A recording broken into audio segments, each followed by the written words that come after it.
If all the volcanoes on Earth suddenly erupted together, it'd be loud. We'd also have around 1,500 of these formations bursting at once.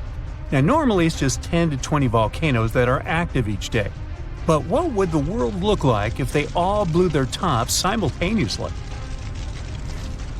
Geologists think it wouldn't be pretty. Even if only the land volcanoes erupted together, it would set off a chain reaction way worse than anything we've ever seen before. The two big problems would be ash and volcanic gases. While the explosions in lava would be damaging for people nearby, the real danger lies in what happens next. A thick layer of ash would cover the planet, blocking out sunlight completely. No sunlight means no photosynthesis, which means crops would fade away and temperatures would drop considerably. And all this ash cloud could remain in our atmosphere for up to 10 years. Now, ash aside, there's also acid rain to worry about. Volcanic gases like hydrochloric acid and sulfur dioxide would mix with the atmosphere and fall back down as acid rain. This type of weather would harm the groundwater and ocean surfaces. Even if humans would find a way to survive up to this point, we'd have no corals and no other sea creatures around. Scientists have seen similar events in Earth's history at a smaller scale. Big volcanic eruptions have been linked to mass extinctions. When Mount Pinatubo erupted in 1991, it cooled parts of the world for 2 years. But the extra carbon dioxide from these eruptions could also heat the planet, the same way we turn our stoves to broil for that extra crispy layer on our casserole.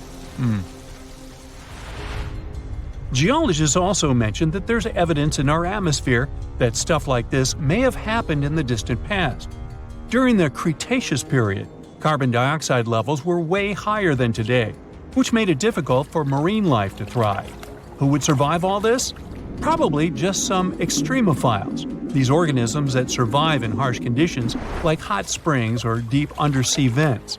As for humans, we could all lay low in underground bunkers until things clear up, or build multiple space stations that could fit us all. Yeah, right.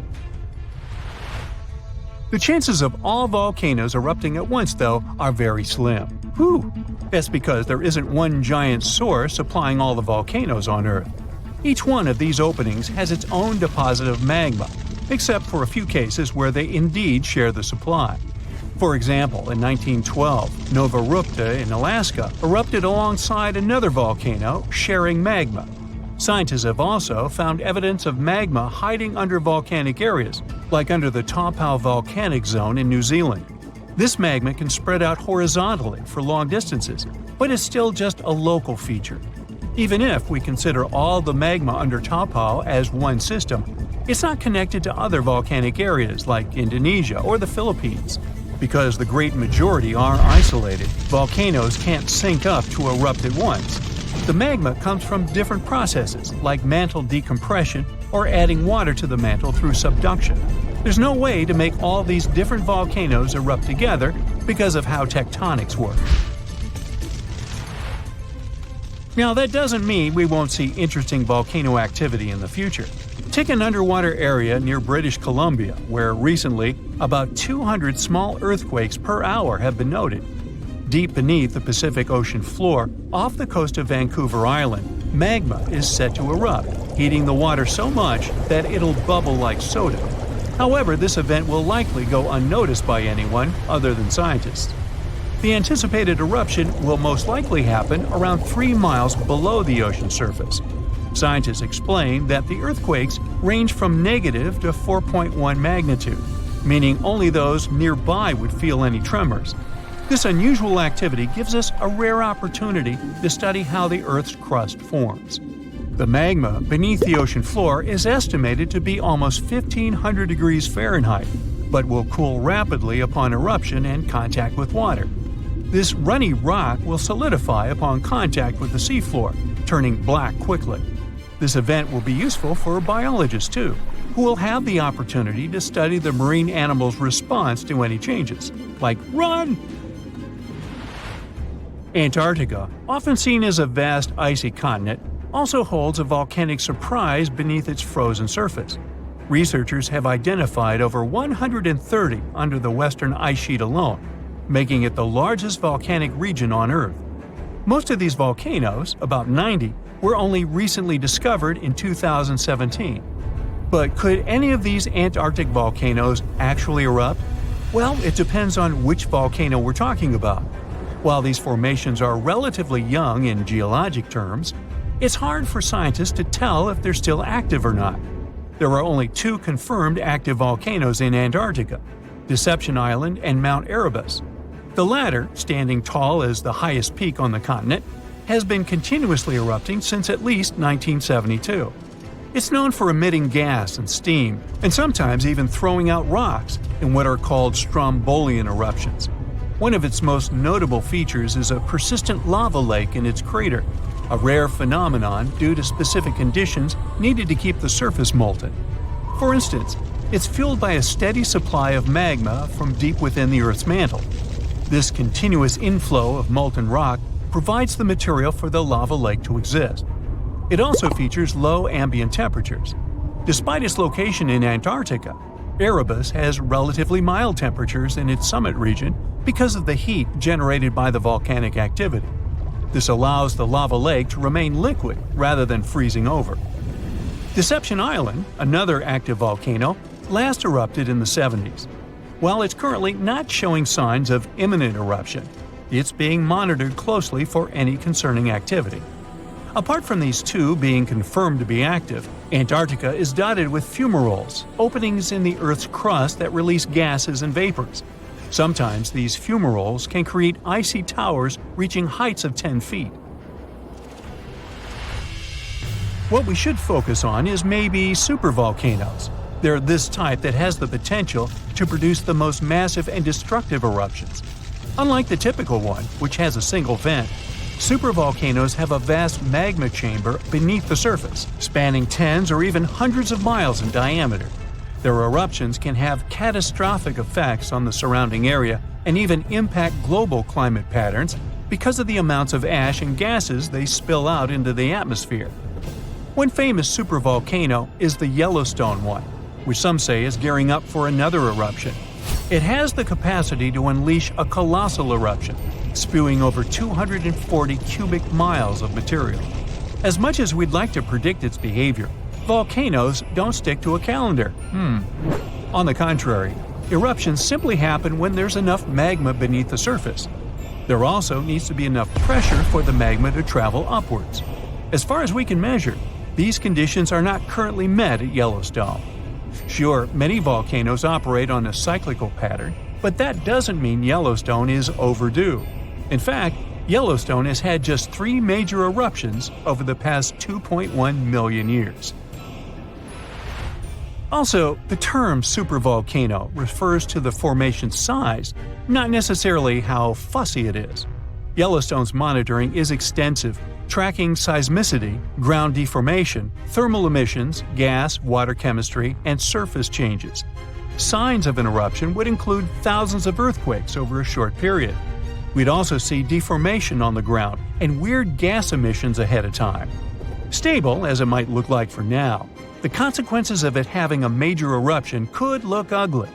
Ash dispersion could blanket a 500-mile radius, potentially disrupting Midwest agriculture and clogging waterways. Ash and gas emissions into the stratosphere could induce global climatic effects, making our planet colder for several years. And yes, we've seen some research that it shows there's more liquid molten rock under the Yellowstone volcano than scientists believe. But that doesn't translate to imminent danger. My, it's wet out here. In 2016, scientists decided to study the widest part of the Atlantic Ocean, between Africa and South America. It's kind of lonely there. They went days without seeing a single plane or ship. It was mostly just dolphins and whales swimming by. They were in the middle of nowhere. So why? They were floating right above one of the most important geological spots on Earth, the Mid-Atlantic Ridge. It's where 2 monster tectonic plates meet. Tectonic plates are massive jigsaw pieces that are constantly moving, even though we usually can't feel them. They form the Earth's crust and, in this case, meet beneath the Atlantic Ocean.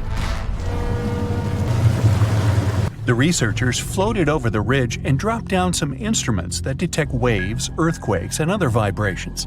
A year later, they came back to collect the results. At first, the goal was to learn more about the history of the two plates. But the instruments picked up a whole lot more than that. They found out some stuff about the future, too. Way down at the bottom, there's a layer of extremely hot liquid rock that's constantly rising up, pushing on the tectonic plates and causing them to move apart from each other.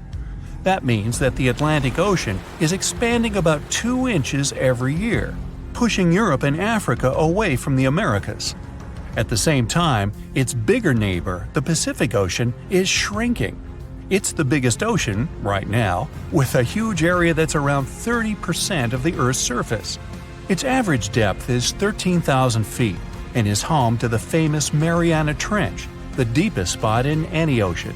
And yeah, it's now shrinking by around 1/5 of a square mile per year. Some scientists even believe that eventually, millions and millions of years from now, the Pacific Ocean could completely disappear. This ocean is where we think most earthquakes happen, plus it's where a lot of the world's volcanoes are. All that causes lots of shaking. Plates move around and old parts of the Earth's crust get destroyed. The ocean floor can't grow fast enough to replace it. This means some big changes are coming in the future. A couple of inches isn't exactly a big deal, but after a few 100 million years, there'll probably be a new supercontinent on Earth. Australia is slowly heading north, and it could eventually collide with Korea, Japan, and eastern China. Africa is moving too. In 50 million years, it'll be pushing right up against the southern parts of Europe. Since it's all happening so slowly, I've had a chance to think up some future scenarios. Okay, not me. A bunch of super brainy scientists with even brainier computers. The first scenario, a monster landmass called Novo. The Americas would slam into Antarctica, then they'd team up and head over to Africa. Meanwhile, Africa would have already smashed into Europe and Asia. Not bad, at least you'd save some money on plane tickets. But for most people, it would take an epic road trip to get to a beach somewhere. The second scenario is Ultima. I feel like these all sound like car names. Anyway, in this scenario, the Atlantic stops getting wider. Actually, it's the opposite. It starts closing in on itself. This new super cool continent would be surrounded by the Pacific Ocean. Scenario 3. Orica. Both the Atlantic and Pacific Oceans eventually shrink down until they either disappear or end up like tiny little lakes. All the life in these two oceans is gone. Instead, some new ocean starts forming to replace them. And the new supercontinent? It has Australia in the corner, with the Americans and East Asia each on the opposite side of a small puddle that used to be the Pacific. The rest of the planet is one big unexplored super ocean inhabited by… who knows? I won't be around then. Number 4. Amasia. There's that car thing again. This one predicts Africa, Australia, and all the continents except Antarctica start moving north. Sorry, Antarctica, even planet Earth keeps forgetting about you. Better luck next time. Well, way off in the future, it might be possible to take a big old road trip across every continent, or drive across the African-South American border, or even get to Australia without having to take the longest flight of your life. But we've got a while to wait. What should I do for the next 250 million years? Binge watch some Brightside? Tectonic plates move at different speeds, some slower, some slightly faster. Your hair and fingernails actually grow at roughly the same speed as these beasts move. Imagine if everyone lived on one of those supercontinents. Animals would finally be able to cross continents and meet species they've never seen before. Leopards, rhinos, lions, elephants. Imagine if they got curious enough to set out on a journey out of their habitat. A lion might meet a polar bear.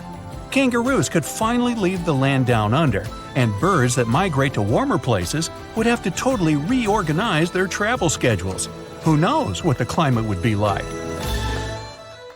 Playing around with the continental jigsaw puzzle isn't exactly a new thing. Our world didn't always look like this. 300 million years ago, our planet didn't have 7 continents. It had only one, a supercontinent called Pangaea. Pangaea was surrounded by only one ocean. Over time, it slowly started falling apart. At one point, South America, Antarctica, Australia, and Africa were one unit, and North America and Eurasia were another. Over time, these continents also splintered off, each heading in its own direction. Scientists have discovered many similar plants and animal fossils on continents that are separated by huge oceans. Even when you just glance at a map, you can see how Africa and South America look like two massive puzzle pieces that fit together perfectly. When you look at all the oceans and seas on a map, it may look like they just flow right into each other, like there's only one big ocean and people gave different names to different parts. You wouldn't think that if you've ever been to the place where they meet. The Atlantic and Pacific have a strict border that looks like an invisible wall separating two completely different worlds. You can clearly see different colors and waters, and they don't mix. Of course, there's no wall or any actual physical border, but not all water's the same. The Pacific and Atlantic have different densities, amounts of salt, temperatures, and a whole bunch of differences. The borders that separate two bodies of water are called ocean clines. The line you see dividing the Atlantic and Pacific Ocean is mostly caused by different salt levels. This is what layers of water with different salt levels look like. It's like they're separated with cling film, each one with a different color because it has different things growing in it. To see a clear, noticeable border, one sea or ocean has to be a whole lot saltier than the other. Want to get active and use up all the salt in your house? Pour some colored salty water or seawater into a glass bowl. Then add fresh water on top. Voila! The Pacific Ocean is the less salty one. That's because there are loads more rivers flowing into it. Heavier liquids are heavy, so they should sink to the bottom. But then, why is the border between the Atlantic and Pacific a vertical line and not a horizontal one? First, the difference in density of these two salty beasts may be enough to stop them from mixing, but it's not really enough to send one of them to the bottom with the other floating above it. There's another reason, and it's all about the Earth spinning around. Say you're flying from Chile to New England. If you fly straight north, by the time you get there, the Earth will have turned a bit, and you'd be nowhere near your destination. To get to the right place, the pilot needs to fly in a bit of a curve. That's sort of the same reason that currents move around in different directions. The currents in the Atlantic and Pacific Oceans move away from each other, so they don't really mix at their border, even though they're both just water. Confused? Yeah, me too. The Pacific Ocean stretches for more than 12,000 miles at its widest point. The distance is so great that you could fit 5 moons within this space. And the surface of the Pacific Ocean could fit all 7 continents. It's also greater than the surface of Mars. No wonder, the largest ocean on Earth covers 30% of the planet's surface. Like us humans, most sharks need a winter vacation. In 2002, scientists discovered the White Shark Cafe. That's how they called a remote part of the Pacific Ocean between Hawaii and Baja California. Coastal great white sharks migrate there in the winter. They spend several months there. The animals don't return home until coastal waters get warmer again. During the Stone Age, the entire population of Central Europe was around 1,500 people, which means they would all fit on a mid-sized cruise liner these days. Astronomers have figured out that the Milky Way weighs around 1.5 trillion solar masses, and one solar mass is the mass of our Sun. A tiny part of this weight is a supermassive black hole at the center of the galaxy, 4 million solar masses, and 200 billion stars. The rest is dark matter, mysterious and invisible. The platypus is a weird creature, a mammal, but with a duck-like bill, webbed feet, and a flat tail. Female platypuses lay eggs, and males have venomous claws on their hind legs. But the most bizarre thing, these creatures have no stomach. In other words, they don't have a special sac that produces digestive enzymes and acids. Scientists have discovered that some dinosaurs didn't roar. Instead, they produced sounds similar to a duck quacking and a pigeon cooing. One of the most mysterious sounds ever heard on Earth was the bloop. When it occurred in 1997, underwater microphones recorded it from a distance of 3,000 miles away. It resembled the noise of marine animals, but the volume was too great for a sound produced by a living creature. The bloop continued for 1 minute. It started from a low rumble and then rose in frequency.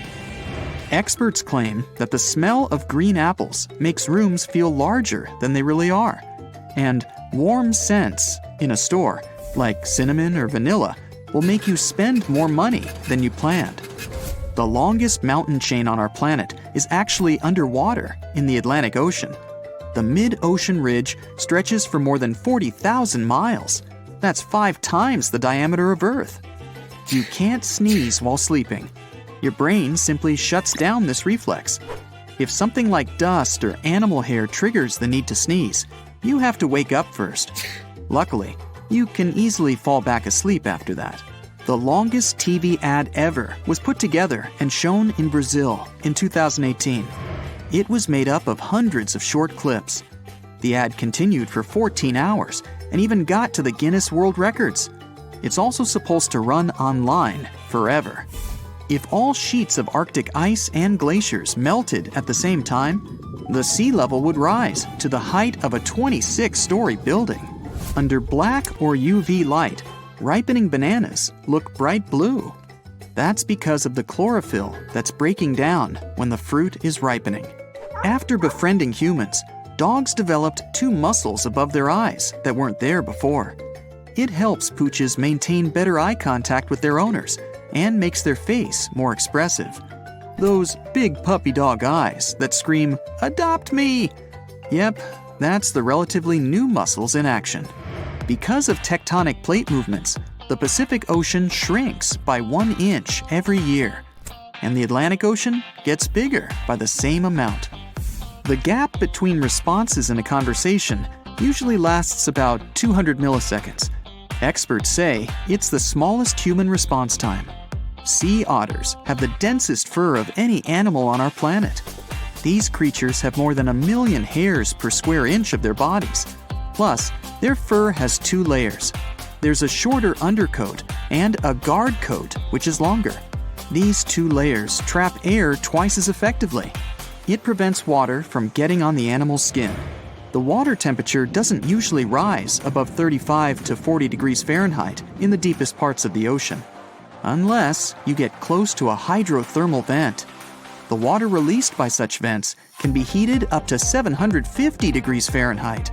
Only immense pressure at the ocean floor keeps it from boiling. The Empire State Building's tower was designed to serve as a docking station for dirigibles.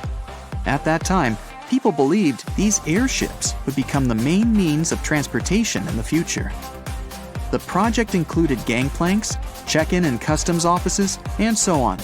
But then, the engineers realized the wind up there was too strong for their plans, so they gave up on their idea. These days, there are only 2 ice sheets in the world left after the planet's last ice age. The first is the Greenland ice sheet. The second, the Antarctic ice sheet, is enormous. Clocking in at more than 5 million square miles, it's the size of Mexico and the continental US combined. Angel Falls, the largest uninterrupted waterfall on the planet, is more than twice as tall as the Empire State Building. During the dry season, the falling water sometimes evaporates before it reaches the ground. Tsunami waves often go unnoticed. They don't rise for more than several inches above the surface until they reach shallow waters. When the ocean is deep, though, these stealthy waves can travel at a speed of 500 miles per hour. That's as fast as a long-distance passenger airplane. Actors' brains work differently every time they're in character. Psychologists say it looks as if they're suppressing their own personalities while acting. It's as if their characters possess them. Corals that live in shallow waters produce their own protection from the sun. Without it, sunlight would harm the algae living inside them. To protect these algae, which are the main sources of food for the corals, they fluoresce. This process makes proteins that act like sunscreen. Facebook was once experimenting with artificial intelligence and created 2 AI chatbots. They could talk to each other, But the experiment had to be shut down. The bots started to communicate in a language no one but them understood. Experts have a better explanation than a robot uprising, though. They're sure the networks were just trying to improve the human language to interact more effectively. The Milky Way galaxy, which is our home galaxy, is more than 100,000 light-years across, and 1 light-year is the distance light travels in a year, moving at a speed of more than 186,000 miles per second. Almost 90% of all the volcanic activity on Earth happens in the oceans. The South Pacific has the largest concentration of volcanoes people know about. There's one volcano cluster that has 1,133 volcanic cones. All of them are active and cooped up in an area the size of New York State. When you arrive at a new place while traveling, your brain can't relax. It's called the first night effect. One side of your brain remains alert, because what if there's some danger lurking in this new environment? It's usually the left side of the brain that's more awake when you spend your first night in an unfamiliar place. Scientists believe the way people speak was once changed by our diets. When our ancestors started to eat softer foods, like vegetables and grains, their teeth and jaws changed. That's why people started to use softer sounds, like V and F. The Jemchug Canyon in the middle of the Bering Sea is the largest underwater canyon ever discovered, and it's 2,500 feet deeper than the Grand Canyon. When you lose weight, your fat cells don't disappear, they just become smaller. But when you put on some extra pounds, your fat cells grow both in size and in number. One mouse species living in the forests of Central America can boast an incredible musical repertoire. These tiny creatures reply to each other with the help of almost 100 notes. When you snap your fingers, it's not your thumb that produces the sound. What you hear is your middle finger hitting against your palm. Cows don't like it when they have to stay away from their best friends. These animals have strong social bonds and make BFFs. When their close friends are away, cows even show physical symptoms of stress. There are more treasures and artifacts at the bottom of the ocean than in all museums in the world combined. Bug sprays don't actually repel mosquitoes. They just mask your smell and create a barrier so that bugs can't detect the carbon dioxide and lactic acid they're attracted to. Oh wow, there's a hole in the bottom of the ocean. It seems that the ocean has a leak, but it's not like a leak you would expect, where water is flowing out. It's more like a spring since water is flowing in, not out. This unique leak is something we know as Pythia's Oasis. A grad student was the one who accidentally discovered it. He noticed bubbles that were rising to the surface. Normally, bubbles in the ocean tell us there might be some hydrothermal vents, which are hotspots for some pretty cool things. These vents are actually like hot springs on the seafloor, but instead of bubbling with warm water, they release a fluid that has been superheated in the crust of our planet. When seawater seeps into these cracks and travels deep into the crust, it comes into contact with the extremely hot mantle. This heats seawater to very high temperatures, and as it moves back up towards the surface, it carries dissolved gases and minerals. When the hot fluid shoots out of the vents, it mixes with the surrounding seawater and quickly cools down. Just a short distance away from the vent, the temperature can drop to a comfortable 68 degrees Fahrenheit or so, which is, as it seems, exactly what some creatures like. And there are some real weirdos living down there in the darkness, like ghostly fish, giant red-tipped tube worms, and a unique type of shrimp with eyes on their back. And some of them, like tube worms and bacteria, rely on the chemicals and minerals released by the vents to survive in harsh conditions. But in this case, the bubbling water didn't come from a hydrothermal vent. It was there because of a spring, and that's a bit more concerning. You see, the water in this reservoir needs to stay where it is. If too much of it seeps out, there could be some serious consequences, especially for the surrounding area. You can see this unusual leak along the Cascadia subduction zone, which is a massive fault line off the Pacific Northwest coast. It's a place where two pretty big plates that make up Earth's crust come together and slide along each other. The water from Pythia's Oasis kinda acts as a lubricant between these plates. You can think of the fault zone as an air hockey table. When the fluid pressure is high, it's like you've turned the air on. That means the friction between the plates is reduced, which allows the plates to move.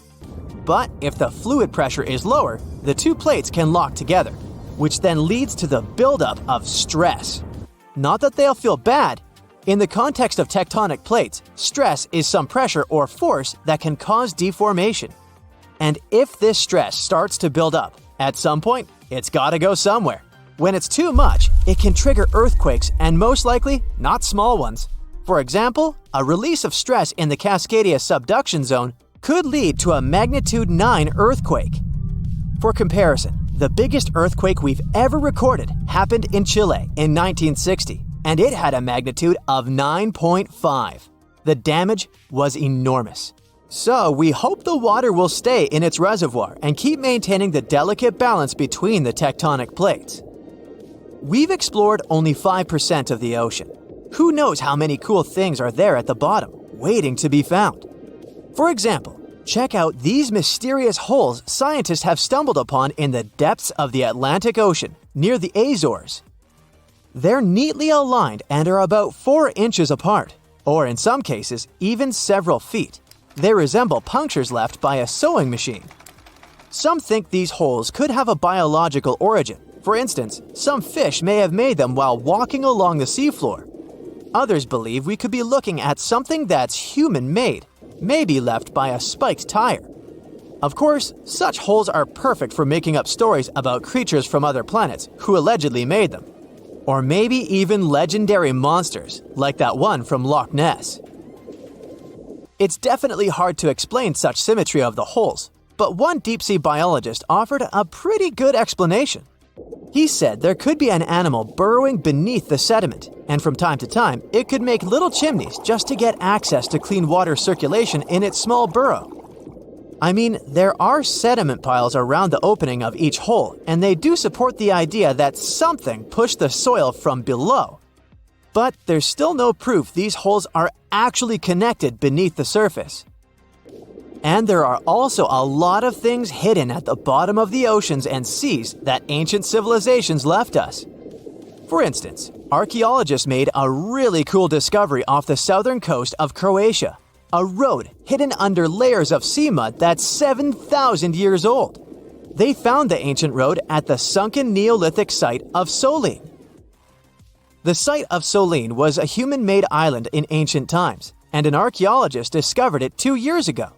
He was studying satellite images of the area around Korčula, one of the beautiful Croatian islands. When he realized there could be something interesting at the bottom of the sea, he dove into the water with his colleague. And under the surface of the Adriatic Sea, which is part of the Mediterranean Sea, at a depth of 13 to 16 feet, they found stone walls that were most likely part of some ancient settlement. The landmass where people built the settlement was separated from the main island by a narrow stretch of land. Luckily, this area is protected from big waves by the surrounding islands, so the site remained relatively well preserved. It's now hidden beneath the surface of the sea and covered in mud. But it's so exciting to imagine how people walked on that road nearly 7,000 years ago, visiting nearby settlements. If you want to see the weirdest creatures, you can always head to the bottom of the sea. Actually, scientists have determined there could be more than 30 potentially new species at the bottom of the Pacific Ocean. They've collected them using their remote-controlled vehicle. That's a big step because until recently, they could only study such creatures through photographs. I'm talking about segmented worms, different types of coral, some invertebrates similar to centipedes, and many others. But there are also many old freaky creatures that we already know about that look like they came from sci-fi movies. Red octopus, blobfish. Okay, this one kinda looks normal until you raise it to the surface. The goblin shark, Sloane's viperfish, zombie worms. Ugh. Yeah, I hear ya. Let's move on. The seafloor hides things from space too. there are traces of rare forms of plutonium and iron at the bottom of the Pacific Ocean. And what's awesome is that all this has come from space. These radioactive materials probably formed during some kind of cataclysmic event in space and eventually made their way out to our beautiful home planet. And this extraterrestrial debris most likely appeared on Earth within the past 10 million years. After it fell to the Pacific Ocean and settled at a depth of almost a mile, it became part of all those layers of rock down there. Plutonium is especially exciting for scientists. I mean, only tiny amounts of it have been found, hundreds of atoms maybe. But it's still remarkable because these atoms are created by exploding stars. Things like this can help us better understand how the universe produces elements heavier than iron, like plutonium, gold, uranium, and platinum. We're still not sure about the origins of these elements. For a long time, scientists believed that supernovae, which is when a star comes to its end in a fabulous explosion, were responsible for creating these heavy elements. But it seems it's not just that. Some other cosmic events, such as the collision of neutron stars, which are super dense collapsed stars, or some rare types of supernovae, could also be involved. Whoa, let me get my popcorn! How would you describe the shape of the planet we live on? It's definitely round, but it's not a perfect sphere. Because of the force of Earth's rotation, it's slightly flat on the north and south pole. But there's more to it. The planet's rotation causes its sides to bulge outwards. The best term to describe our home planet is ellipsoid. Earth is nothing more than an oversized lumpy potato. These are the words of Atraji Ghosh, a solid Earth geophysicist from Bangalore. She and her team have been studying something called the Indian Ocean Gravity Hole. Sounds like the scenario for a science fiction movie, but it's very much real. We think of gravity as something consistent. If you drop a pen from your hand in Los Angeles and in Perth, they're going to fall to the floor at the same time. Well, this is not completely true. Gravity is connected with the mass of a celestial body. Astronauts on the surface of our moon don't walk, but move in hops. That's because Earth weighs 81 times more than the moon. Less mass means less gravity. Earth is more massive, so it has a stronger gravitational pull. But there's a catch. All this mass isn't distributed evenly across the planet. As a result, gravity varies as well. NASA has been mapping Earth's gravity field since 2002 using twin GRACE satellites. The maps they produced show where gravity is stronger and where it's weaker. Mountain ranges such as the Himalayas contain a lot of mass. This means they generate a stronger gravity field. The opposite happens in ocean trenches. The deepest of them is the Mariana Trench in the Pacific Ocean. You could almost stack 2 Mount Kilimanjaros inside it. The low concentration of Earth's mass below it means that the gravity field here is weaker. Places on the globe where huge chunks of mass are missing are called geoid lows. A geoid is an imaginary surface that follows the outline of sea levels around our planet. Imagine the Earth without any land. That shouldn't be too hard since the nickname of our home is Blue Planet. Now draw a curvy line along the surface of the oceans and you get a geoid.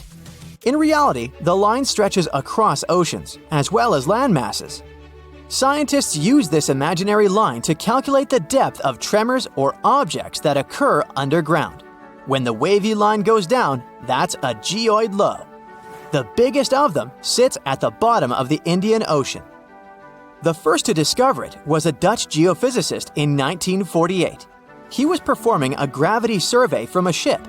The man noticed that sea levels dipped over 320 feet below the global average.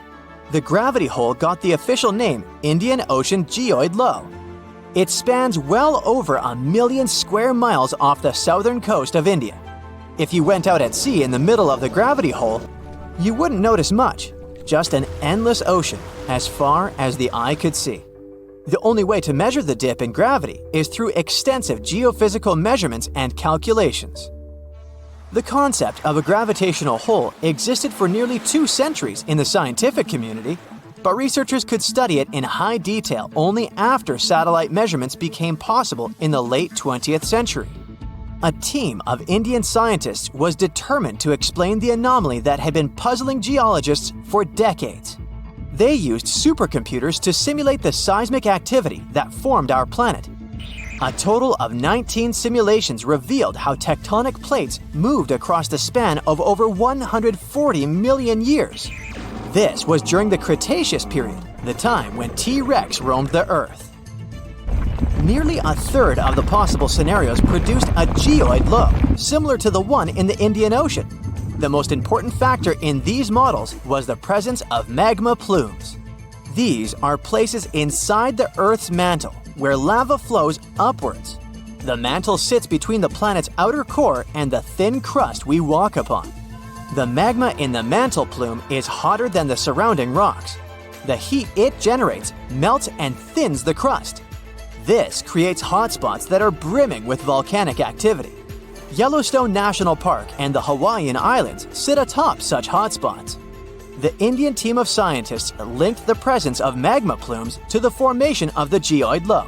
Their source was an ancient ocean that disappeared tens of millions of years ago. It was located where the Himalayan mountain range sits today. Evidence of this lie in the marine rocks researchers found on the world's tallest mountains. The oceans ceased to exist when India's landmass separated from the supercontinent called Gondwana. It drifted north and merged with the rest of the Asian continent. At the time, the Eurasian supercontinent was called Laurasia. The Indian tectonic plate went down inside the mantle. It ended up under the African continent. This landmass contained a lot of crystallized material which was quite dense. When the sinking plate of the former ocean reached it, plumes of magma spilled out. As a result, low-density materials ended up closer to Earth's surface.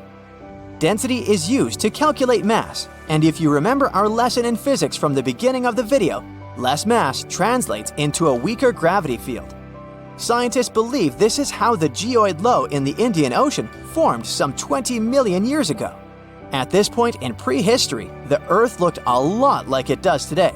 There were vast grasslands, and whales swam in the seas. Geophysicists who created the computer model cannot tell for sure what will happen in the future. Ghosh thinks it's possible that the gravity hole in the Indian Ocean will remain in place for a long time. But plate movements can also cause the anomaly to fully disappear in the coming eons. Earth's tectonic plates are constantly shifting. They define the shape of our continents and oceans. Experts study plate movements to get a picture of how our world looked millions of years ago. However, telling Earth's geologic future is much more complex. The gravity hole in the Indian Ocean is the biggest, but it's not the only one in the world. Other areas with low gravity include the island of Cuba and the Bahamas. On the opposite side of the spectrum are the Philippines. Here, gravity is stronger than normal, but the poles are the places with the strongest pull to them. They are the closest to the center of the Earth. If you stand directly on the North or the South Pole, you are 3,950 miles from the planet's core. At sea level on the equator, this distance increases by more than 13 miles. Earth's gravitational field also has an effect on your weight. At the equator, you weigh 1% less than you do on the poles. The South Pole is maybe more suitable for this experiment because there is actually ground there. But gravity is the strongest at the North Pole in the middle of the Arctic Ocean. This is where scientists in 2013 recorded the highest gravitational acceleration on the planet. This is the rate a falling object speeds up in free fall. The acceleration depends on the strength of gravity. When a team of researchers from a university in Perth set out to map these gravity changes, they discovered something interesting. Gravitational acceleration was the highest at the surface of the Arctic Ocean. This is something they expect to find, but the location of the lowest acceleration point amazed them. It wasn't on the equator as they assumed. The spot lay more than 600 miles south of it at Mount Huascarán in Peru. Scientists believe that the mountain's height had an effect on the phenomenon. This peak in the Andes is the highest point in the South American country. Hypothetically speaking, if a human falls from a height of 330 feet here, they will reach the ground 16 milliseconds later than if they performed the same stunt in the Arctic. We've heard stories about people surviving in the desert, Amazon forest, and uninhabited islands for weeks. Such stories show how tough and resilient people can be. But among these many cases, there is one that can really amaze you. It's the story about a guy who spent 3 days inside a sunken ship at the bottom of the Atlantic Ocean. He didn't have oxygen tanks, electricity, communications, or food, but he survived. So, it all happened in 2013 on a tugboat that was moving through the Atlantic waters along the coast of Nigeria. That day, early in the morning, there was a small storm. The tug was pulling a vessel with oil tanks. Then, all of a sudden, a huge wave formed. It crashed into the ship and broke the cable. At 4:30 a.m., the tugboat turned upside down. Its entire deck was underwater, and the ship's hull stuck out from the surface. The boat began to sink slowly. The crew of 12 people were trapped, as they all were in their locked rooms. They had closed the doors in their cabins as a precaution, since there were many pirates in those waters. Because of the locked rooms, they couldn't get out. But one of them, cook Harrison Okina, was in the bathroom during this time. The bathroom turned over. Harrison fell on the ceiling. All the clothes and toilet shelves fell on his head. He was stunned and didn't understand what was happening. When he heard the screams of the other crew members, he realized that the ship was sinking. Harrison struggled to his feet. Holding on to the walls, he slowly went out of the cabin. The water level rose above his head. Harrison took a deep breath. He intuitively, driven by fear, reached the engineering room. There was a small pocket with air. This space wasn't wholly flooded, since the water didn't get there, and the air hadn't come out. Harrison realized that this was the safest place for him at that moment. He had no fresh water and no food. He was in a cold, damp room. The floor was flooded, and Harrison's feet began to freeze. There was almost no chance of survival. The man found a soda bottle inside the room and a life jacket with 2 flashlights attached to it. By this time, the ship had descended to the bottom of the ocean at a depth of 100 feet.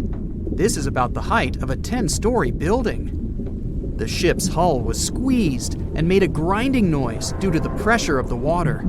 Then, Harrison heard a strange movement outside the door.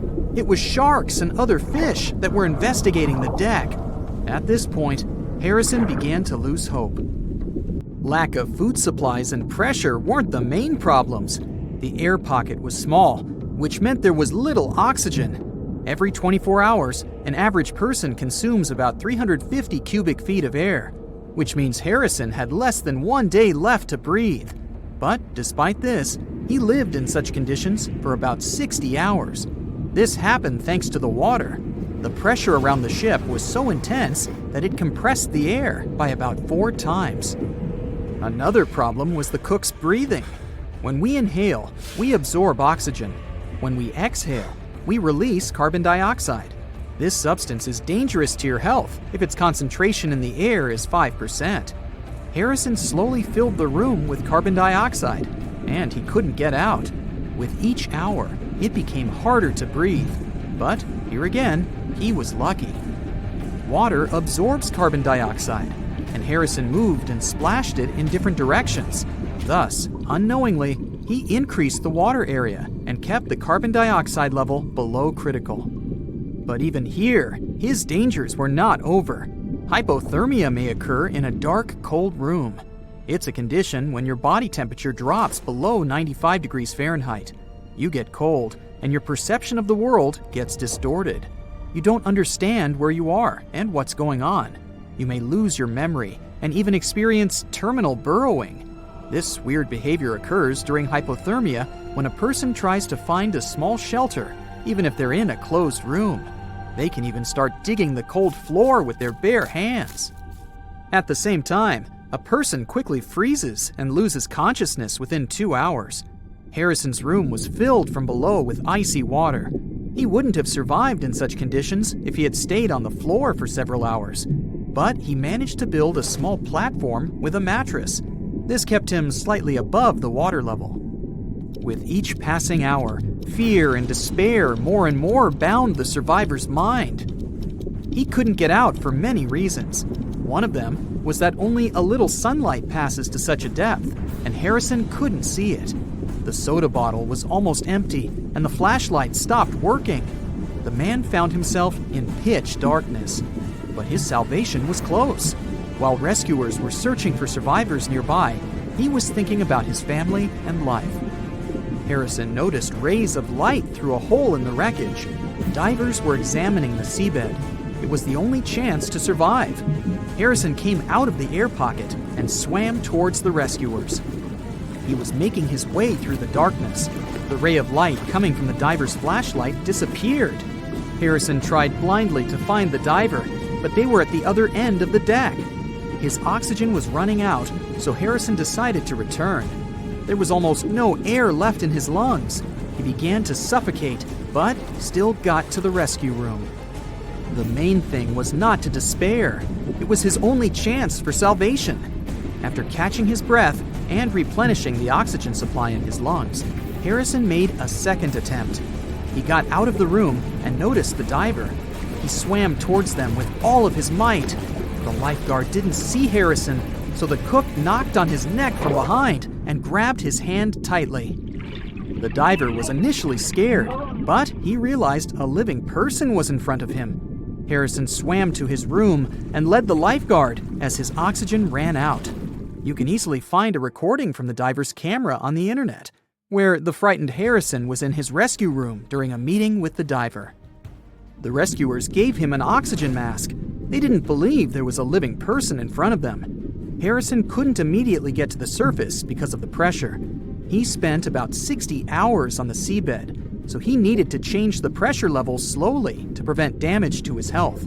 Therefore, the divers put him in a decompression chamber to gradually reduce the external pressure. Then, when Harrison got out, he saw the stars. The cook thought that he had been at the bottom of the ocean all day, so he was surprised when he found out that he had been underwater for 60 hours. Also, he thought that all the crew members had forgotten about him and left the ship at the beginning. Many years have passed since then, but Harrison still has nightmares about his air room. Sometimes he wakes up in the middle of the night and tells his wife that the bed is sinking and they're now at sea. A similar case occurred in 1991 with scuba diver Michael Proudfoot. He was studying a sunken submarine off the coast of Baja California. During this dive, he accidentally broke his breathing regulator and deprived himself of oxygen reserves. Michael couldn't get to the surface because he was too deep. He wouldn't have had enough air in his lungs. Fortunately, the diver found an air pocket inside the ship. He swam there and waited for rescuers. For 2 days, he was underwater in complete darkness. He ate raw sea urchins and drank a small amount of warm water from a found pot. Fortunately, rescuers found him. Michael Proudfoot got out of the trap and stayed alive. Back in 2018, the biggest active underwater eruption ever happened, at least the one that we could officially record. Scientists followed earthquakes that struck the area in the western Indian Ocean off Madagascar. Between 2018 and 2021, over 11,000 earthquakes struck a small island called Mayan between Madagascar and Mozambique. The strongest one had a magnitude of 5.9. Until then, this area had been pretty peaceful. There had only been 2 earthquakes recorded over 50 years. Along with regular earthquakes, there were also some unusual seismic hums, like earthquakes at pretty low frequencies, forming deep underground. People couldn't feel those hums at the surface, but researchers around the world discovered them and realized they were related to volcanic activity no one actually noticed coming. Something strange happened. That underwater eruption created a giant skyscraper-sized volcano. This new underwater volcano turned out to be around 1.5 times the height of One World Trade Center in New York, and almost 10 times bigger than the Statue of Liberty. The area where it appeared had been explored in 2014, but it was almost flat, peaceful, and empty back then. Now, there is an actual volcano nearly 8,500 feet below sea level. The volcano gets its magma from a super profound reservoir located nearly 34 miles underground. It's the deepest reservoir of volcanic magma that we know about. The Earth has layers, and the middle one is kinda chunky. It's very much like peanut caramel filling many chocolates have. Research shows there are probably hunks of oceanic crust deep inside the Earth's liquid mantle. They're stuck there, creating large lumps in something that was supposed to be a smooth layer. Our planet has a rigid outer layer. It includes a hot upper mantle and cracked crust. The hot mantle moves and churns all the time, making the crust at the surface move too. This way, the oceanic crust dives into the depths and makes huge magma plumes go up toward the planet's surface. Scientists even found an ancient piece of the Pacific Ocean hundreds of miles underneath China. Those are the old remains of the Pacific seabed from long ago, and they were pulled downward below Earth's surface into the mantle transition zone. This rocky slab that used to be at the bottom of the ocean is made of the crust and some solid parts of the upper mantle. Most of the volcanic activity on our planet happens where we don't even see it, under the surface of the ocean. About 70% of all volcanic activity happens in the oceans, and mostly in the area of the South Pacific, with over 1,100 volcanoes squeezed into that area. Coastal cliffs, mountain changes, soils, and sediments that line valleys. These are only a small portion of the rocks on our planet. Oceans hide so much more deep down below the Earth's surface. In between the Earth's surface and its core is the mantle. It's a warm, thick layer of rock that moves and flows constantly. Some hundreds of miles below, there's a place where diamonds grow. As they form, they go through high temperatures and pressure, after which they eventually freeze. That way, when they arrive at the surface, scientists can explore their structure, find out how they formed, and understand better what's going on in the depths of our planet. Thanks to diamonds, they realized the mantle was very wet, and it possibly contained much more water than all the oceans on Earth. Our planet is eating up its own oceans. As its tectonic plates move, dive, and go beneath one another, they drag huge amounts of water into the Earth's interior. The water beneath the surface of our planet can help with developing magma and lubricate faults, which actually makes earthquakes more likely to happen. Water is actually stored in the minerals. It gets incorporated into the planet's crust when new oceanic plates form. They go through the process of bending and cracking as they grind under other plates, and huge amounts of water then go deep into the crust and mantle. Scientists research an area that's 18 miles under the surface. They realize these zones pull 3 billion teragrams, which is more than 2 billion pounds. Any ocean is like a whole new world. There are incredible sceneries below the surface, magnificent waterfalls, lakes, and rivers. There are thick layers of salt beneath the seafloor, and rivers and lakes form because seawater goes through those layers and dissolves them, creating something that resembles pools. The dissolved salt makes the surrounding water denser. That water then settles there, which eventually forms underwater lakes or rivers. But there are also mountain chains, trenches, canyons. There's a canyon in the Bering Sea with more than 8,500 feet of vertical relief. This makes the Grand Canyon look way smaller than it is, since the underwater canyon is nearly 2,500 feet deeper. Deep parts of the ocean are really cold. The temperature of the water can be about 40 degrees, but at the bottom, water can get boiling hot. There are hydrothermal vents in the seafloor. Those are the hot springs located at the edges of tectonic plates. The water they release can reach a temperature of up to 750 degrees Fahrenheit, but the pressure at such depths is very intense. So intense, no human being can handle it. Still, it's the pressure that keeps the water from boiling. Ocean depth is on average 2.3 miles.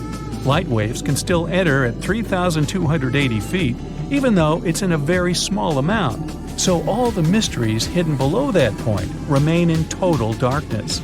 The actual illuminated part of the ocean goes until 600 feet. Even though the sun gives us light, most of our planet is dark all the time. It's all because of the oceans, covering over 70% of our planet. The loudest sound that came from an ocean, and of the loudest sounds ever recorded, came from an ice quake. It was so loud, researchers picked it up by sensors more than 3,000 miles away. There was a seismic activity that made frozen ground break down. The Antarctic ice sheet is bigger than the continental part of the United States and Mexico together. A big iceberg from Antarctica holds over 20 billion gallons of water, which could make a 5-year water supply for 1 million people. Humans can generally drink sea ice, although we can't drink sea water. As time goes by and the ice ages, the brine trapped between ice crystals drains out. That way, ice becomes fresh enough to consume it. If all the ice sheets and glaciers we have on the Earth melted at the same time, the sea level would rise another 260 feet, which is just a little shorter than the Statue of Liberty, the height of a 26-story building. Clams live long enough to tell us more about oceans past. Ancient mollusks can live for more than 500 years. To learn more about a tree, you can use its rings to see how old it is. To learn how old a mollusk is, you can examine its rings within the shell and tell. This is also how scientists get information about the ocean, climate, and whatsoever. Clams can help take a look at what happened about 1,000 years ago. The Earth doesn't have 4 but 5 oceans now. The new one, called the Southern Ocean, was officially recognized only a few months ago. It borders the Atlantic, Pacific, and Indian Oceans, so scientists couldn't agree if it's really a new ocean or just part of the colder regions of these 3. We don't only divide oceans on maps, each has different conditions for unique marine species. For example, the Southern Ocean has leopard seals, orcas, minke whales, emperor penguins, and other animals that live in cold, icy seas. It's also home to krill, small creatures that look like shrimp and are food for many bigger animals that live there. Life on our planet started about 3.5 billion years ago. I wasn't around then. It's still a mystery how and when exactly, but some theories say life could have first emerged in the depths of the ocean. A few years ago, scientists found microscopic tubes and filaments within rocks formed about 4 billion years ago. These rocks are fragments of ancient oceanic crust. Also, these tiny tubes and filaments are similar to microbes that can still be found on hydrothermal vents in deep parts of the ocean. The idea is these living cells found conditions to stay alive in tiny rocky pores inside the chimneys of those vents, and started the amazing adventure of the evolution of life on our planet. In 2018, the most powerful underwater earthquake occurred between East Africa and Madagascar. There was a deep rift between the Earth's crust and the mantle. Hundreds of thousands of tons of magma came out on the surface of the ocean floor. After that, a huge underwater volcano with a height of 2,700 feet was formed near the coast of Madagascar. This is almost twice the height of the Empire State Building, and all this is hidden under the water. French scientists studied this place since it had regular seismic activity. When the geologists went on an expedition to the coast of Madagascar, they discovered this giant underwater rock, which was not here until recently. With the help of geological equipment, they discovered the earthquake happened deeper than usual, below the Earth's crust. Geologists created a special observatory to monitor the situation at this site in real time. Between February and May 2019, they recorded about 17,000 seismic activities below the ocean floor. Scientists had never recorded such deep earthquakes. This suggests that there are reservoirs and drainage systems inside our planet through which magma flows. It's like the veins and vessels of a living organism. The volume of lava the volcano spews at this place can be compared with the volcanic eruptions in the hottest spots of Earth. Perhaps this is one of the most catastrophic, but at the same time, beautiful events in nature over the past few years. To understand what can be beautiful about this, let's first figure out what an underwater volcano is and how it works. Inside our planet, there are incandescent liquid metals and molten rocks containing almost all the chemical elements from the periodic table. All this hot substance is called magma, which constantly flows in the planet's bowels. Anyway, magma is lighter than the surrounding Earth's crust, so it always tries to break out upwards. Fortunately, the surface of our planet is strong enough and doesn't allow magma to splash out. But sometimes it happens, and here's why. The Earth's crust consists of many solid parts, tectonic plates. These plates collide with each other because of movement. Imagine a massive picture of puzzles. Each detail of this puzzle is a tectonic plate, and they all are constantly moving. Sometimes one puzzle gets unhooked from another. When this happens, magma immediately spills out of the resulting gap. And these places of faults with flowing magma we call volcanoes. When such a volcano erupts, a new geology begins. A splash of magma shakes the ocean floor. Lava and ash erupt from the inside of our planet. It causes a release of destructive energy of incredible power. But thanks to the water, such a catastrophe can go unnoticed. More than 70% of the seismic activity associated with volcanoes occurs underwater, and almost no one notices it. But inside the water, there's a total mess. Lava heats the water and destroys the seabed. The ocean in this area boils, and large air bubbles rise up.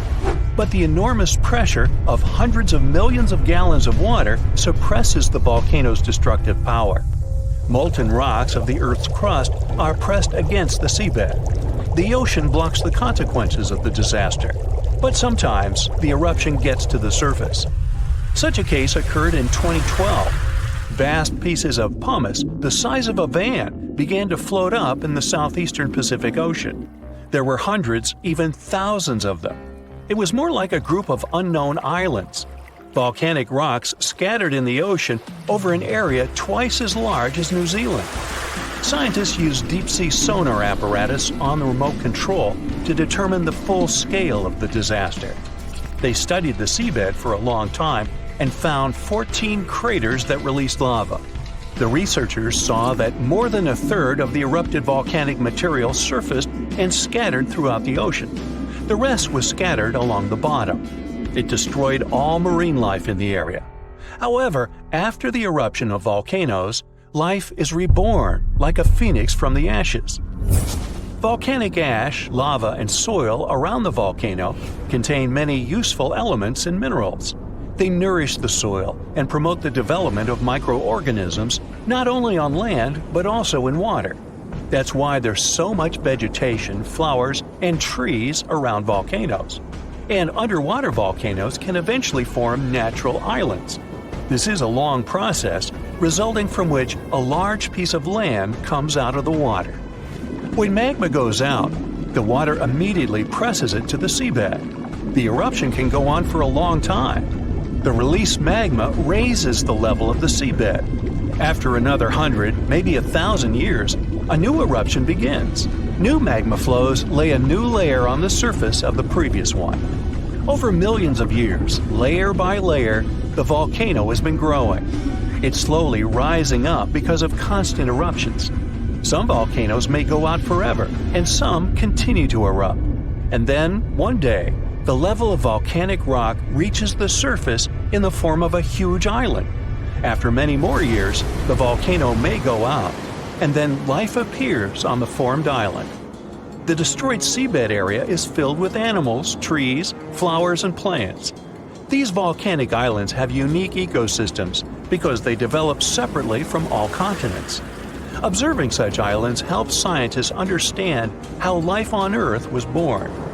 There are hundreds of islands around the world that have appeared because of eruptions of underwater volcanoes. You can find them in Hawaii, Indonesia, and Iceland. Many of them are inhabited by people. They build villages and small towns there. The ground on such islands is fertile. Fruits and vegetables grow there. The water is filled with fish. Such places may seem like paradise, but at the same time, it's dangerous to live there because the volcano may wake up. One of the most famous eruptions occurred on the island of Ogashima, south of Tokyo.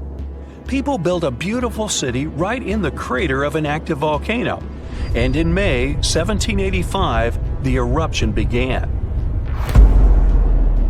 No one expected this to happen. At some point, thousands of birds rose and flew away from the island. And then the ground began to shake. A heavy, low sound came from beneath the underground depths. Thick smoke escaped from the top of the green volcano. The mountain threw dirt, large rocks, and red-hot pieces of magma into the sky. The disaster lasted several weeks. People managed to evacuate, and then there was a long recovery. Locals rebuilt the houses and brought the city back. Almost 250 years have passed since that moment, and during this time, the volcano has never woken up. Despite the risk of a new eruption, people continue to live there. The population is growing since this place resembles paradise, and no one wants to leave it. There are thermal springs, dense jungles with rich soil, and many fish. Meteorological and seismological services constantly monitor the volcano's activity. Movements and fractures of tectonic plates create another natural disaster: destructive tsunamis. Unlike volcanoes, huge waves are formed when seismic activity causes the crust to move vertically, up or down. When this happens, water pressure shifts on the ocean floor, which releases energy. This energy pushes the water and creates a tsunami. By the same principle, you form a small wave when you throw a stone into the water. First, a small tsunami appears. Then it picks up speed and increases in size. Its height can reach the level of a 5-story building. It's heading for the coast and accelerating to 500 miles per hour. This is almost twice as fast as a Formula One race car. Millions of gallons of water, weighing thousands of tons, are getting closer. And now the wave reaches the shore and demolishes everything in its path. Houses, trees, cars, nothing can withstand the destructive force of nature. Such tsunamis are a frequent occurrence on the coast of Japan. People have built massive shields near the land to stop the waves before they hit the shore. Still, in spite of all preparedness, somehow, nature always prevails. Ever wonder why, despite all our advancements in technology and science, there's a vast expanse of our own planet that we barely know about? Believe it or not, over 80% of our oceans remain uncharted territory.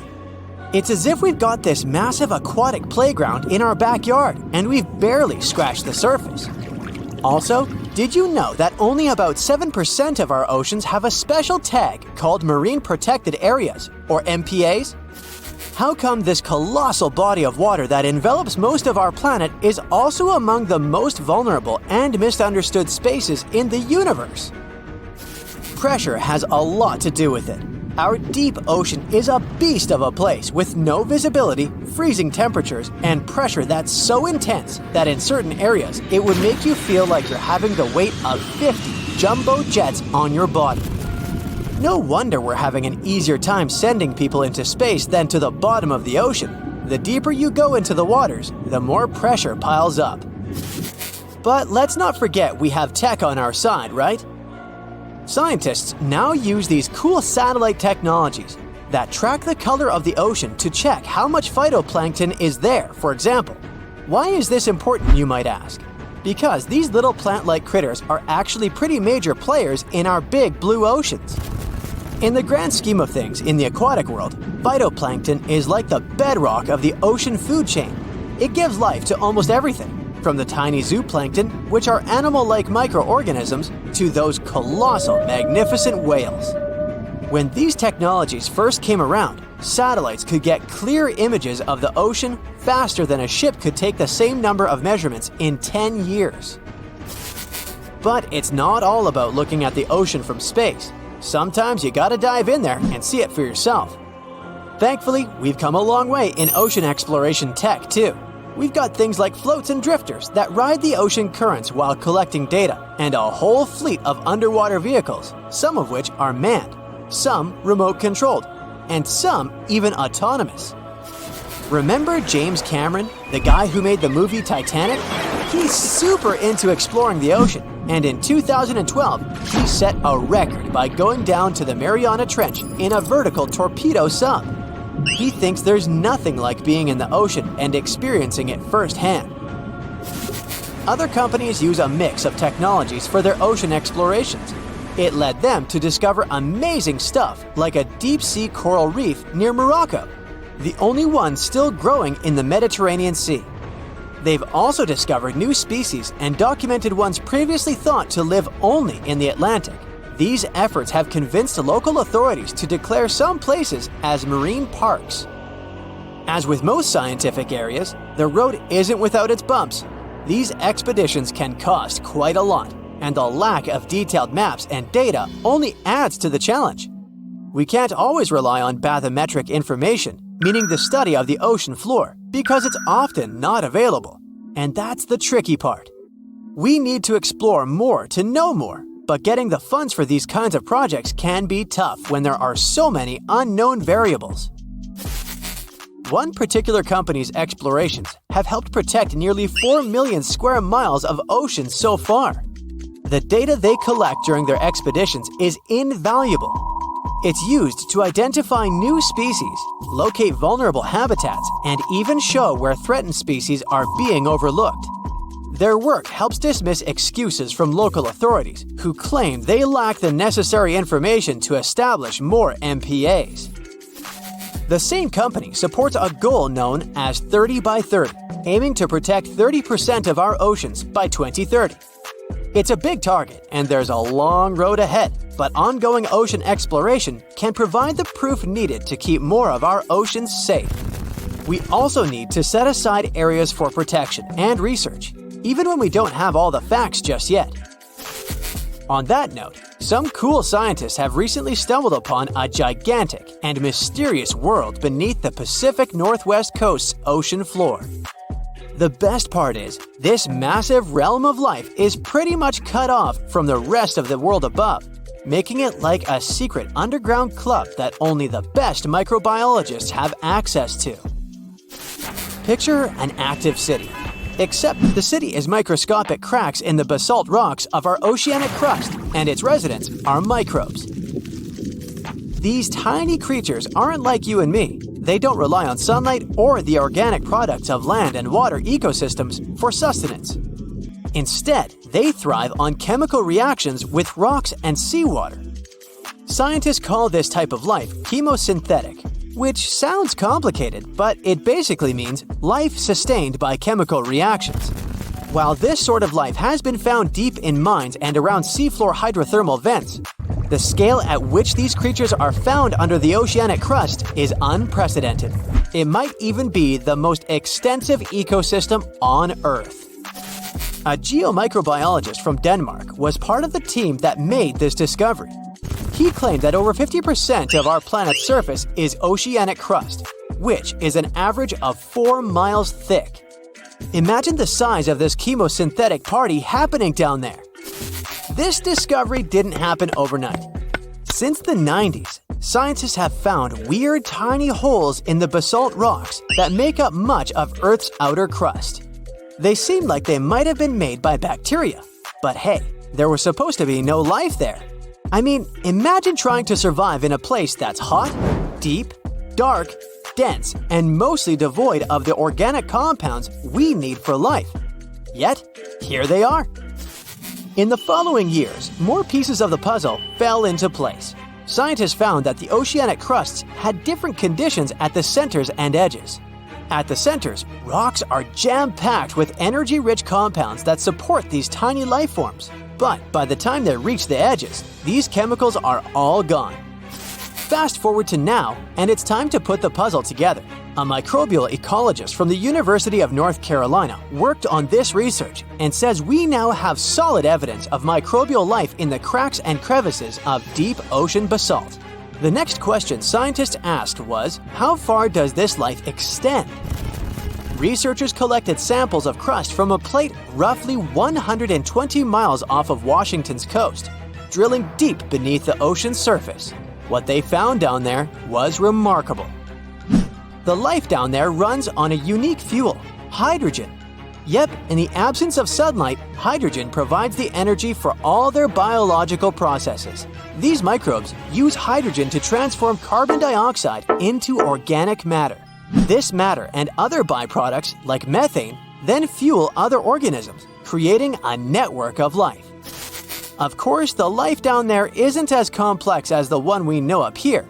Scientists doubt there will be any multicellular life under the ocean because it's too hot and energy poor. But hey, who knows? This universe under our oceans still has a lot to reveal. This whole thing is significant for many reasons. First, it confirms that life can exist in places without oxygen, which changes our perspective on where we can find life. This makes us wonder if life could exist under similar conditions on other planets, where surface conditions might be too harsh. The implications on Earth are also profound. If a large portion of life exists in the oceanic crust, then our understanding of life on our own planet could be completely changed. This exciting discovery stretches our understanding of life and prompts us to keep exploring the mysterious depths of our oceans, pushing the limits of our understanding. NASA is also in on the whole deep sea exploration project. Why? Shouldn't they be preoccupied with outer space? Because they're hoping to find hints about what the oceans on other planets might look like. NASA specialists are really hopeful that by unearthing underwater secrets, we can solve some of the big questions about space. Plus, they're testing some nifty equipment for future journeys across our solar system.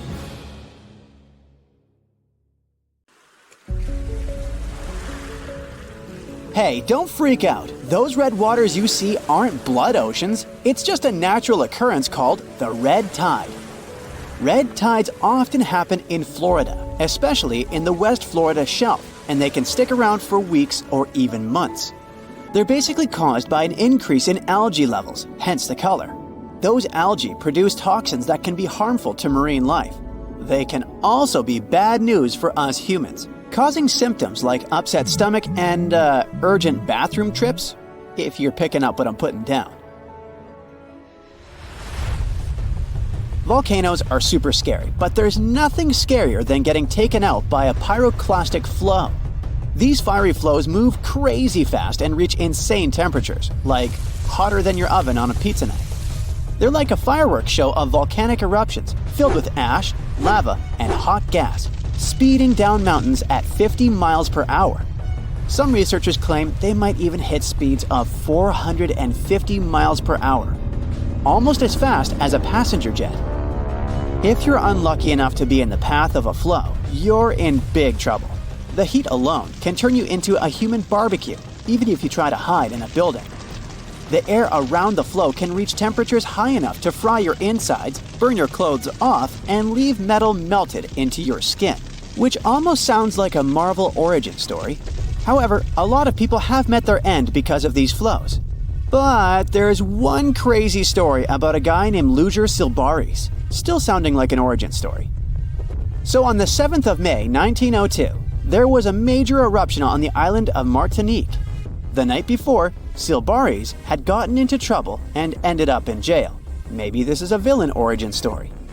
He'd been locked in a sturdy cell facing away from the volcano. The next morning, Mount Pella unexpectedly erupted, destroying St. Pierre within minutes. The flows wiped out around 30,000 people, but Silbaris survived in his cell and became known as the guy who lived through doomsday.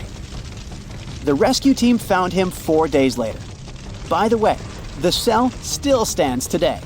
I hope somebody tested him for superpowers.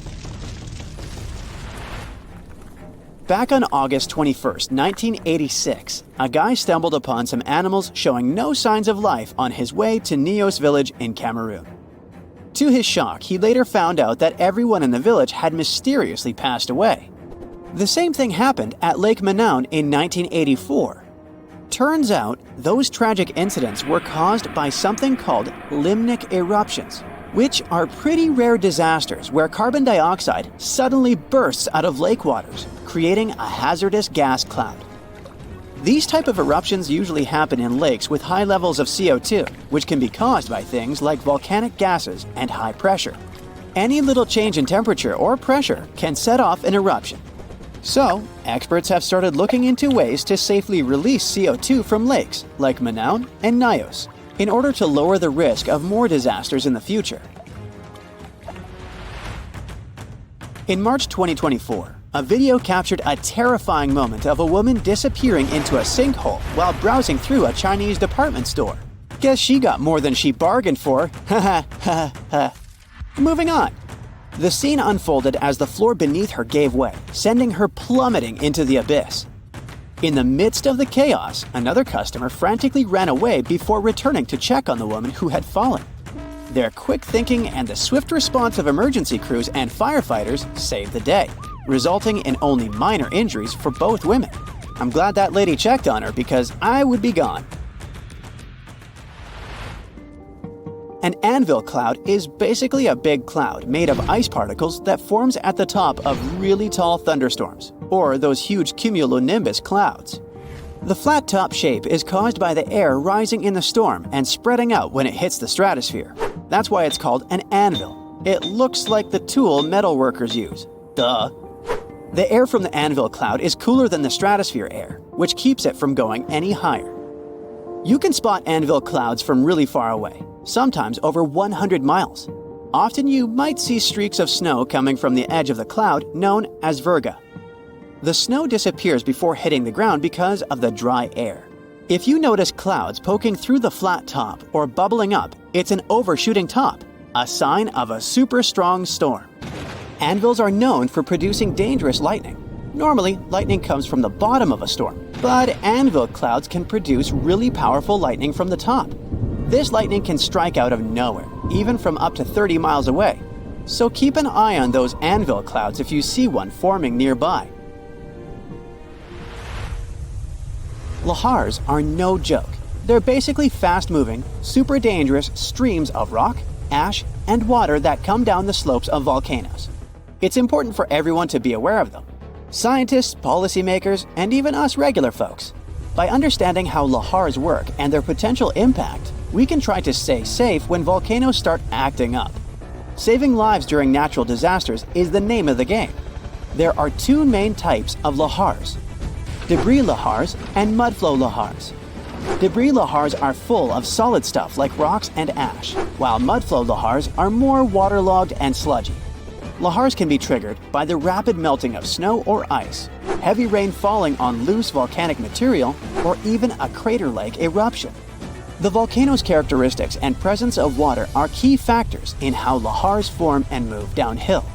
When lahars come barreling down mountains at speeds of up to 120 miles per hour, carrying loads of debris, it's a recipe for disaster. Unless you have a surfboard, but I doubt you'll have a surfboard on a volcano. Just saying. Also, it won't work. Going to the beach for a sunny vacation is the best. There's nothing like basking in the sun, feeling sand between your toes, and hearing waves crash against the shore. But even though it's all relaxing and picture perfect, always keep an eye on the water and never turn your back on the ocean. You may know about rip currents and tides, but have you ever heard of square waves? It's a real thing, and it can be pretty scary. Square waves, also known as cross seas, happen when two swells meet, forming a unique square pattern that looks like a checkerboard. They can be found along coastal areas, and while they are rare, they can create waves up to 10 feet high and make it tough for boats and swimmers to maneuver. If you find yourself in the water with square waves, you might feel like you're fighting against two different currents. The best thing to do is to not go too far out to begin with, and get out of the water as soon as the waves become too strong. Square waves are more dangerous for boats and ships, so it's best to stick to the shallow waters and stay safe. Whirlpools and maelstroms are powerful natural forces that have scared sailors for years. They happen when certain weather and current conditions come together just right. Most of them are safe if you stay away, but let's see what they really are and how they form. A whirlpool is basically water that starts spinning when two currents meet, or one current hits something solid like a wall. They can be big or small, depending on the speed of the water and waves. Most aren't dangerous, but there are also maelstroms, which are large, forceful, and violent whirlpools, caused by ocean tides and narrow straits. Tidal currents in places like Norway's Saltstraumen and Moxstraumen can create massive whirlpools. Scotland's Corribrecken whirlpool is one of the world's largest. Other examples of whirlpools can be found in Japan, Canada, and New Zealand. Are they portals? They're definitely not portals. Researchers have recently looked into ancient underwater volcanic eruptions and how they affected Earth's climate. They studied materials from Bronze Age eruptions to learn more about their scale, dangers, and impact on climate. For example, one eruption about 3,600 years ago in the Aegean Sea caused chaos in Santorini. The study focused on this event to understand its importance. By analyzing volcanic deposits, the researchers gained insights into how future eruptions could affect climate. They discovered that sediment waves from shallow underwater eruptions could lead to tsunamis and impact the ocean floor. These findings help us understand how underwater volcanic eruptions relate to the marine environment, which can help us predict climate changes in the future.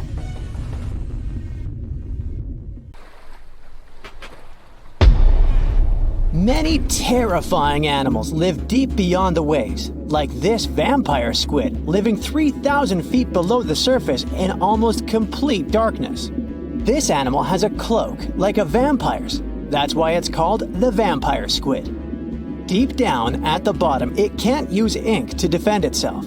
So this animal has developed an unusual tactic. It glows slightly to scare away predators.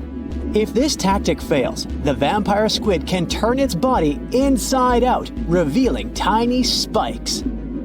When you translate its scientific name, Vampiroteuthis infernalis, it literally means vampire squid from the nether. Despite its terrifying looks, it's a harmless ocean animal.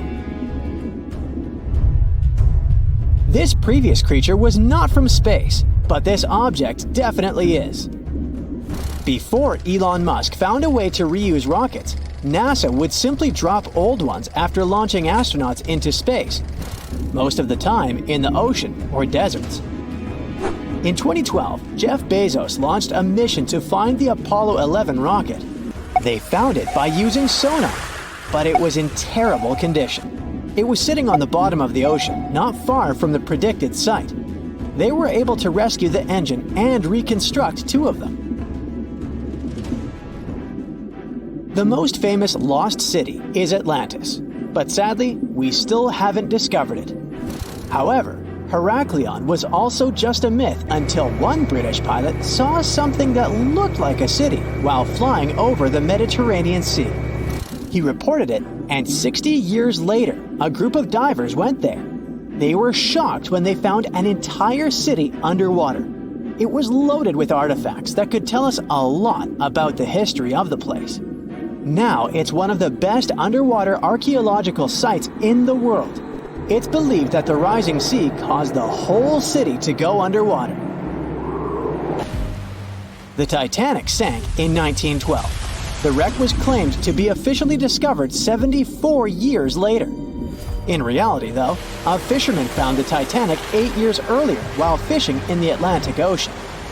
He was pulling out his net when he spotted a head stuck in it. Luckily, it was just a doll's head.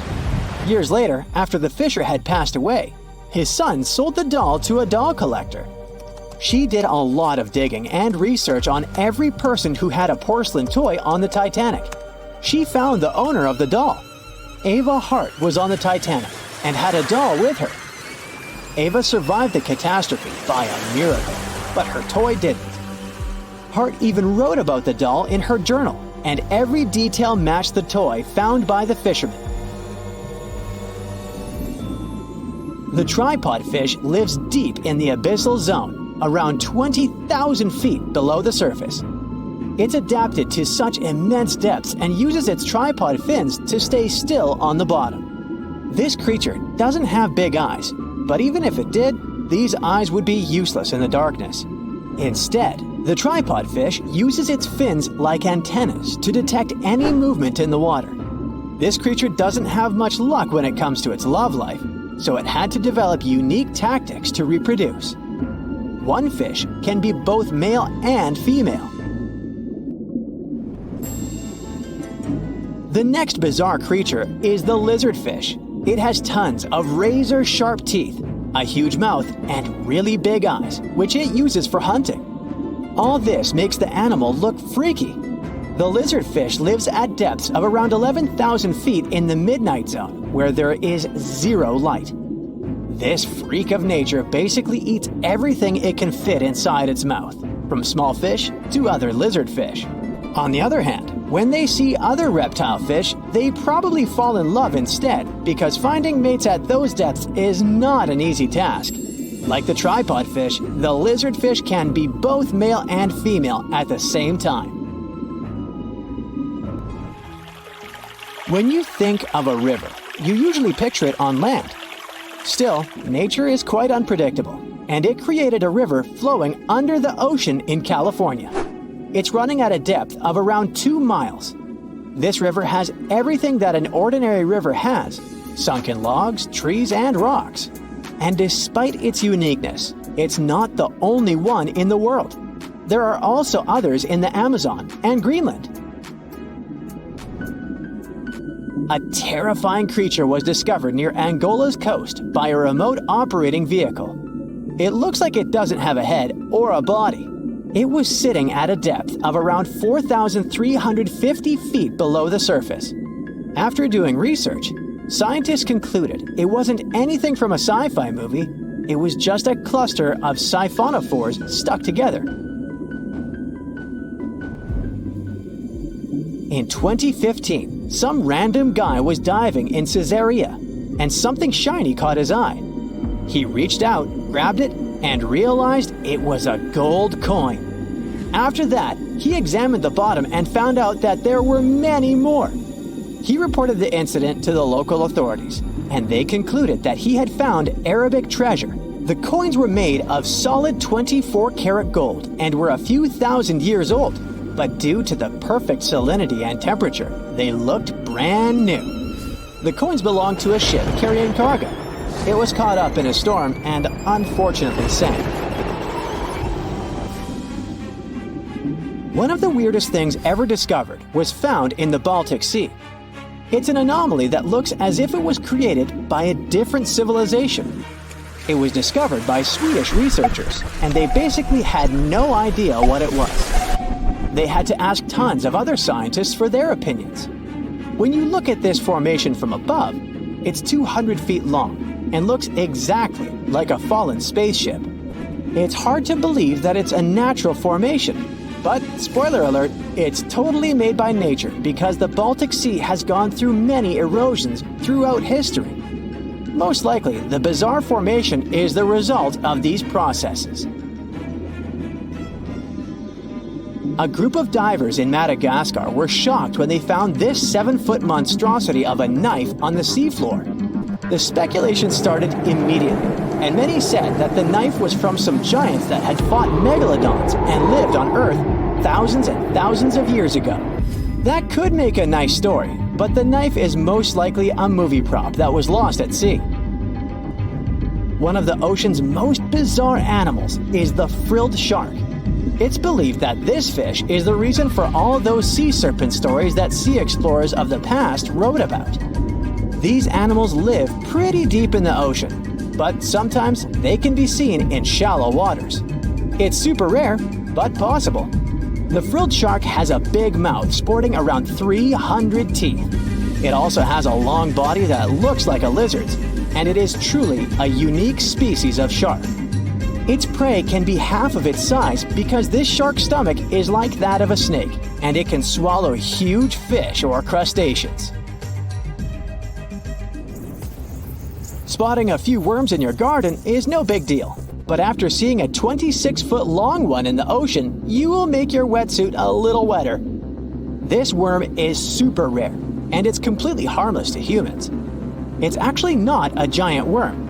It's a cluster of zooids that are stuck together in a worm-shaped formation. They usually only eat plankton, bacteria, and other tiny things that can be found in the ocean. Probably the scariest thing in the ocean that is 100% real is the Magma pinna, which can be found at crazy depths of 20,000 feet below the surface. This monster looks like an underwater Slender Man, but it's just a squid with really long tentacles that can reach a terrifying size of 8 feet. This guy has only been seen a few times, and basically, we don't know much about this creature so far.